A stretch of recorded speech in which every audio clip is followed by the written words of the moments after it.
Você deve estar se perguntando, pera, eu já não vi esse vídeo antes? E se nunca viu, ignora isso. Para todos os outros, esse é um vídeo que eu fiz em 2017 originalmente, mas eu percebi que ele estava totalmente enterrado porque o YouTube, sei lá por que, marcou ele como impróprio, então eu decidi reupar ele aqui hoje, nesse belo Halloween. Mas se você tá decepcionado que não vai ter material novo de Halloween meu, não se preocupa porque hoje mesmo estreia a minha colaboração com o meu amigo Gustavo no canal dele, o Balcão Pop. A gente vai falar sobre os monstros da Universal e as tentativas de fazer um universo compartilhado deles. É um assunto que eu adoro e o vídeo ficou muito legal, então depois que terminar aqui, vai lá no canal dele e dá uma olhada, o link tá na descrição. Agora pro vídeo. Drácula, de Bram Stoker. O que eu posso falar sobre esse livro? O que eu não posso falar? Esse romance de 1897 não só é um dos maiores exemplos de literatura gótica, como também é o responsável por imortalizar em nosso imaginário o mito do vampiro e introduzir um dos maiores vilões de todos os tempos. Como parte do domínio público, Drácula é um dos personagens mais presentes na cultura pop e o livro foi adaptado muitas vezes para o cinema. As mais famosas incluem Nosferatu, de 1922, estrelando Max Schreck, o Drácula, de 31, estrelando Bela Lugosi, e o Vampiro da Noite, de 58, estrelando Christopher Lee. Tem só uma coisa curiosa quanto a todos esses filmes. Nenhum deles é muito fiel ao livro. Os conceitos básicos estão lá, os personagens, mais ou menos, mas a história é mudada tanto e de formas completamente arbitrárias. Isso é porque tanto o filme do Lugosi quanto do Lee devem muito mais à peça de teatro de 1927, e Nosferatu sequer foi uma adaptação autorizada em primeiro lugar. E é aí que entra Drácula, de Bram Stoker, de 1992, dirigido por Francis Ford Coppola. Eu amo esse filme. Claro, você pode apontar alguns defeitos nele, como por exemplo, Keanu Reeves tentando atuar através de diálogos ao invés de atuar através de dar tiro na cabeça das outras pessoas. O resultado é o que você espera. Mas eu ainda amo esse filme. Ele é descaradamente gótico e exagerado e não tem nenhuma vergonha disso. Ele mistura todo tipo de influência, desde expressionismo alemão até Evil Dead, e entrega um dos filmes de terror mais visualmente inventivos e um dos últimos a se valer de todo o truque de câmera possível sem o uso de computação gráfica. Olhando para esse filme, Apocalipse Now e O Poderoso Chefão, você nunca adivinharia que os três foram dirigidos pela mesma pessoa. O Coppola tem um olho cinematográfico muito versátil. E dessa vez, de fato temos um filme fiel ao livro. Mais ou menos. O filme segue as mesmas batidas narrativas do livro e os personagens estão todos lá cumprindo o seu papel e sofrendo os mesmos destinos, mas existe uma mudança nele que radicalmente ressignifica a história. Basicamente, no filme, o Drácula deixa de ser um dos mais icônicos e diabólicos vilões de todos os tempos e é transformado numa espécie de anti-herói com um passado trágico, e a narrativa meio que se torna uma história de amor proibido. Isso é inesperado. Afinal, como um filme pode ser fiel ao livro e ao mesmo tempo tão fundamentalmente diferente dele? É tudo uma questão de perspectiva. Para entender melhor, precisamos nos aprofundar mais no livro. Mas para aqueles que não estão familiarizados com a história, leiam. Eu tenho cara de biblioteca, por acaso? Aqui, eu vou deixar o link na descrição.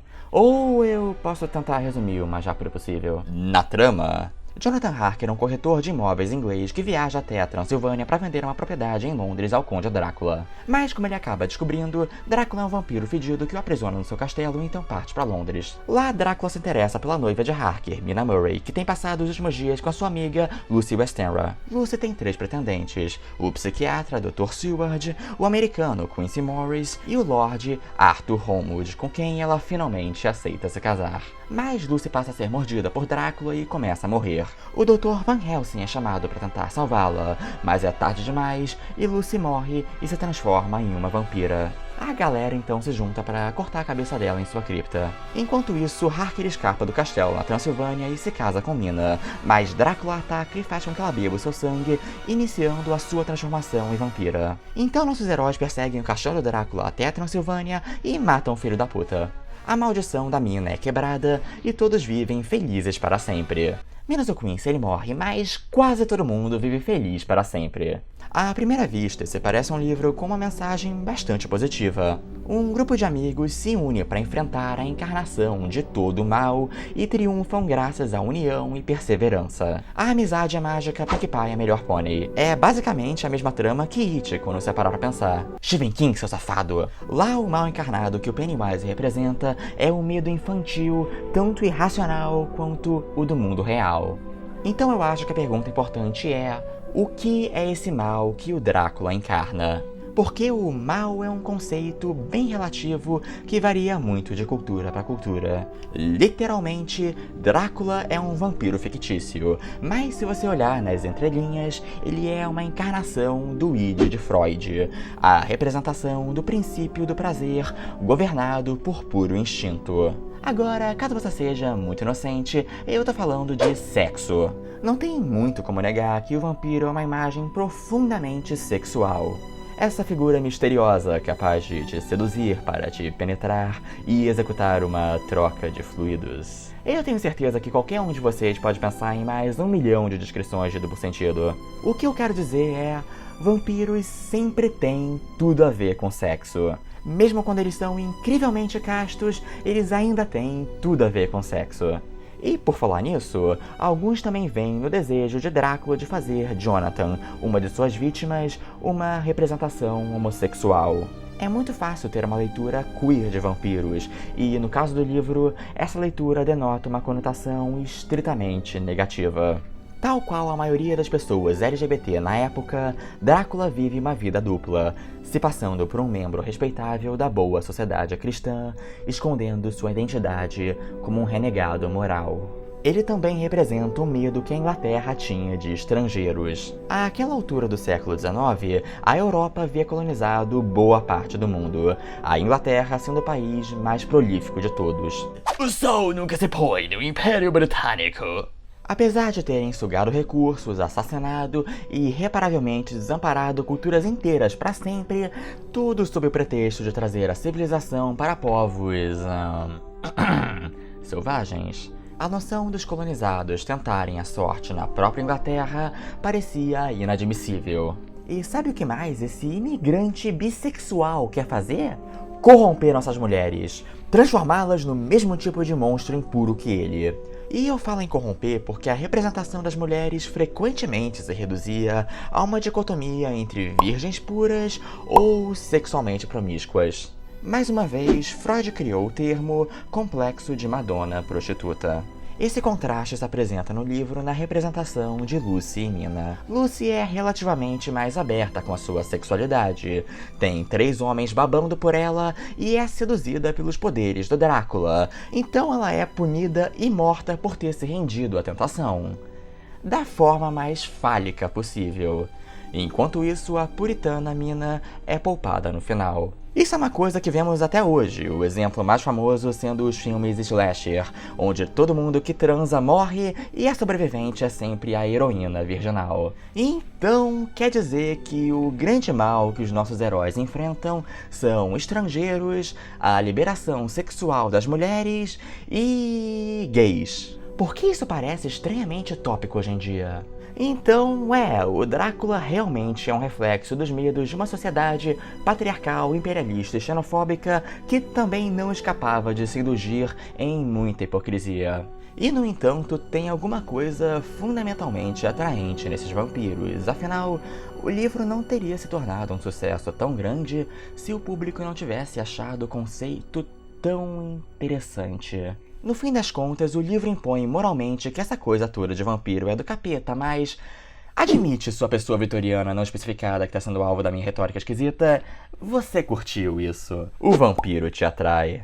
Então, aí que voltamos ao filme. O que o Coppola faz no seu filme é uma versão revisionista do romance. A maior mudança que ele propõe é introduzir uma backstory para o Drácula, revelando que ele foi originalmente um cavaleiro romeno da Ordem dos Dragões, autoproclamados defensores do cristianismo contra muçulmanos turcos, muito puxado na figura da vida real que inspirou o Drácula. Vlad Tepes, o Empalador. Sua querida esposa, Elisabetta, é enganada pelos turcos a acreditar que o maridão havia morrido em combate e se autossuicida a si mesma. Quando ele retorna, o padre afirma que, por causa do seu suicídio, a alma de Elisabetta vai ser condenada ao inferno. Drácula se sente traído e é então que ele renuncia a Deus e se torna uma criatura da noite. Eu acabo de descobrir que o sotaque húngaro do Bela Lugosi só faz sentido em inglês. Então, desde o começo, nós sabemos que o Drácula é uma vítima dos dogmas religiosos, e é exatamente por isso que o padre que condena a Elisabetta é interpretado pelo Anthony Hopkins, que depois interpreta o Van Helsing, o maior dos inimigos do Drácula. Paralelos! O filme também explicita vários dos subtextos do livro. Tudo que antes era só implicitamente sexual, para não transgredir demais as sensibilidades da época, aqui é escancarado. A curiosidade sexual socialmente abafada da Mina e Lucy e sua amizade... íntima? Ups. Drácula seduzindo a Lucy? Eita. O encontro de Jonathan com as noivas do Drácula? Aham. O manicômio do Dr. Seward, que no livro é uma instituição perfeitamente respeitável, se torna um lugar absolutamente macabro, não só como uma resposta de um filme feito numa era pós-Lovecraft, mas também porque, um século depois, nós percebemos que o jeito que pessoas com problemas mentais eram tratadas era um pouco... desumano. Valeu, Foucault! Na cena em que o Van Helsing é introduzido, o Coppola faz uma conexão direta entre os vampiros e a sífilis, a grande doença venérea da sua época, o que, por sua vez, faz a conexão entre o vampirismo e DSTs. Mas o mais importante de tudo, Mina é retratada como sendo a reencarnação da Elisabetta. Logo, a missão do Drácula de se encontrar com ela e a relação entre os dois deixa de ser a de vilão e mocinha e é legitimada como uma história de amor perdido. O amor nunca morre. Isso não justifica o que ele faz, mas o Drácula acaba sendo um cara incompreendido. Quando ele morre no final, é um sentimento muito mais melancólico que triunfante. Mas tem uma coisa que me incomoda nisso tudo, é que existe aqui uma dissonância entre o simbólico e o diegético. Simbolicamente, o Drácula representa aqueles que foram injustiçados pela sociedade, ok, mas diegeticamente, ele ainda é um vampiro maldito que come bebês, estupra mulheres, transforma elas em seus minions e mata indiscriminadamente. Então, no final do filme, quando bate aquele arrependimento no Van Helsing de "o que nós fizemos?" e We've all become God's madmen. não faz tanto sentido assim. Apesar de todo o subtexto do filme, eu ainda acredito que o princípio Castlevania se mantém. Qual é o princípio Castlevania, você pergunta? Se você tiver a oportunidade de matar o Drácula, mate o Drácula. O filme tenta, mas não me convence que essa não é uma excelente ideia. E essa talvez seja uma falha sua. Eu me pergunto, será que existe algum outro filme que pegue esse conceito de arquétipos clássicos de monstros do cinema como metáfora para grupos marginalizados pela sociedade e que tenha executado isso de forma melhor? I'm just a sweet transvestite. Ah, sim, eu preciso fazer um vídeo sobre isso ainda. Mas independente disso, eu ainda amo esse filme. Ele conta a mesma história que o livro, mas em uma perspectiva diferente. Agora as hipocrisias da sociedade que o produziu são expostas, assim como aqueles injustiçados por ela, dando toda uma nova dimensão à narrativa e fazendo dessa a adaptação mais fiel e infiel do livro para o cinema. O Drácula, pós-moderno, pós-colonialismo, pós-feminismo, pós-liberação da sexualidade e gênero e ainda assim... completamente clássico.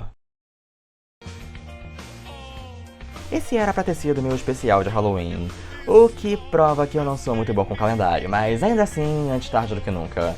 Se você gostou desse vídeo, por favor, inscreva-se no canal e compartilhe ele por aí. Significa muito pra mim. Eu vejo vocês na próxima e até mais.